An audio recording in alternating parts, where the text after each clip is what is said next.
বর্ষার বৃষ্টিতে যখন প্রকৃতিতে প্রাণ ফিরেছে ঠিক তখন ঢাকার ফুসফুস খ্যাত হাতিরঝিলে উল্টো চিত্র। চারদিকে চোখ জুড়ানো সবুজের মাঝে বড় অস্বস্তির নাম কুচকুচে কালো পানি আর উৎকট দুর্গন্ধ। চলাচলের সময় ভয়াবহ দুর্গন্ধে বমি হওয়ার উপক্রম হয় পথচারী ও যাত্রীদের। রাজধানী উন্নয়ন কর্তৃপক্ষ রাজুকের অবহেলায় মানুষ এমন কষ্ট ভোগ করলেও তারা দায় চাপাচ্ছেন অন্যের ঘাড়ে। শফিকুল আলমের তোলা ছবিতে বিস্তারিত জানাচ্ছেন শাকিবুর রহমান।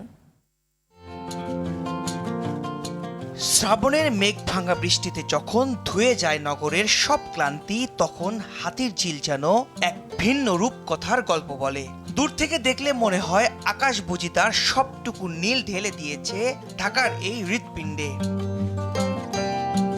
কিন্তু চিরচেনা রূপের আড়ালে এক অচেনা বিষাদ লুকিয়ে আছে এই ঝিলে। বৃষ্টির প্রতিটি ফোঁটা এখানে সুবাস ছড়ানোর কথা থাকলেও বুক চিরে বের করে আনে জমাট বাঁধা এক পচা দুর্গন্ধ। পানির থেকে একটা বিচ্ছিরি দুর্গন্ধ আসে, যার কারণে আমরা কিছুটা অস্বস্তির ভিতরে আছি। ওয়াশার লাইনের জন্য যা ময়লা পানি ডিসকাস হওয়ার জন্য যে লাইনটা, ওইটা হাতিঝিলের সাথে যাতে অ্যাডজাস্ট না করে। এখানে বসে থেকে ফিল করতেছি যে অনেক ব্যাড স্মেল আসে। আসলে এটা অনেকজনের জন্যই একটা হ্যারাসমেন্ট।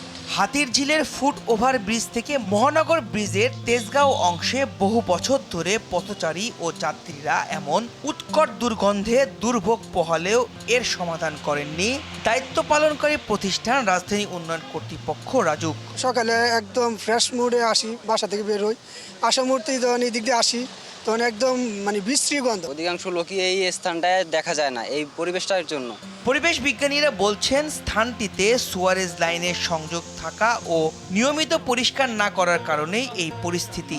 ঝিলের আশেপাশে যে বিল্ডিংগুলো রয়েছে, এই বিল্ডিংগুলো থেকে তাদের সুয়ারেজ লাইনগুলো ঝিলের সাথে এখনো পর্যন্ত কানেক্টেড রয়ে গেছে। রাজুকের হওয়া উচিত মোটা দাগে যে শহরটা প্ল্যানিংটা করা, কিন্তু সেটি ইমপ্লিমেন্টেশন এবং সেটি সার্ভিস প্রোভাইডিংয়ের দায়িত্ব অবশ্যই সিটি গভর্নেন্সে থাকা দরকার। রাজুক চেয়ারম্যান এসবের জন্য নিজ প্রতিষ্ঠানের অবহেলা নেই দাবি করে দ্রুত সমাধানের আশ্বাস দেন।